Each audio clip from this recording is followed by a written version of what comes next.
yet time for the old spirit to be extinct, since there were men in the street that day who had worshipped there beneath the trees before a house was reared to the god for whom they had become exiles. Old soldiers of the Parliament were here too, smiling grimly at the thought that their aged arms might strike another blow against the house of Stuart. Here also were the veterans of King Philip's war, who had burned villages and slaughtered young and old with pious fierceness, while the godly souls throughout the land were helping them with prayer. Several ministers were scattered among the crowd, which, unlike all other mobs, regarded them with such reverence as if there were sanctity in their very garments.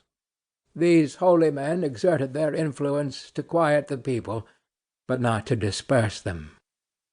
Meantime, the purpose of the governor in disturbing the peace of the town at a period when the slightest commotion might throw the country into a ferment was almost the universal subject of inquiry, and variously explained. "Satan will strike his master-stroke presently," cried some, "because he knoweth that his time is short. All our godly pastors are to be dragged to prison. We shall see them at a Smithfield fire in King Street." Hereupon the people of each parish gathered close around their minister, who looked calmly upward and assumed a more apostolic dignity, as well befitted a candidate for the highest honor of his profession, a crown of martyrdom. It was actually fancied at that period that New England might have a John Rogers of her own to take the place of that worthy in the primer. "The Pope of Rome has given orders for a new St. Bartholomew," cried others. "We are to be massacred, man and male child." Neither was this rumor wholly discredited, although the wiser class believed the governor's object somewhat less atrocious. His predecessor under the old charter, Bradstreet, a venerable companion of the first settlers, was known to be in town. There were grounds for conjecturing that Sir Edmund Andros intended at once to strike terror by a parade of military force, and to confound the opposite faction by possessing himself of their chief. "Stand firm for the old charter governor!" shouted the crowd, seizing upon the idea. "The good old Governor Bradstreet!" While this cry was at the loudest, the people were surprised by the well-known figure of Governor Bradstreet himself, a patriarch of nearly 90, who appeared on the elevated steps of a door, and with characteristic mildness besought them to submit to the constituted authorities. "My children," concluded this venerable person, "do nothing rashly. Cry out aloud, but pray for the welfare of New England, and expect patiently what the Lord will do in this matter."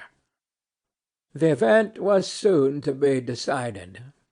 All this time the roll of the drum had been approaching through Cornhill, louder and deeper, till with reverberations from house to house and the regular tramp of martial footsteps it burst into the street.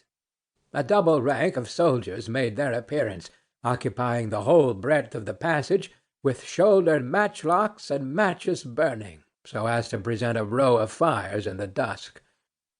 Their steady march was like the progress of a machine that would roll irresistibly over everything in its way. Next, moving slowly, with a confused clatter of hoofs on the pavement, rode a party of mounted gentlemen, the central figure being Sir Edmund Andros, elderly but erect and soldier-like. Those around him were his favorite counsellors and the bitterest foes of New England. At his right hand rode Edward Randolph, our arch-enemy, that blasted wretch, as Cotton Mather calls him, who achieved the downfall of our ancient government, and was followed with a sensible curse through life and to his grave. On the other side was Bullivant, scattering jests and mockery as he rode along. Dudley came behind with a downcast look, dreading, as well he might, to meet the indignant gaze of the people, who beheld him, their only countryman by birth, among the oppressors of his native land. The captain of a frigate in the harbour, and 2 or 3 civil officers under the crown were also there. But the figure which most attracted the public eye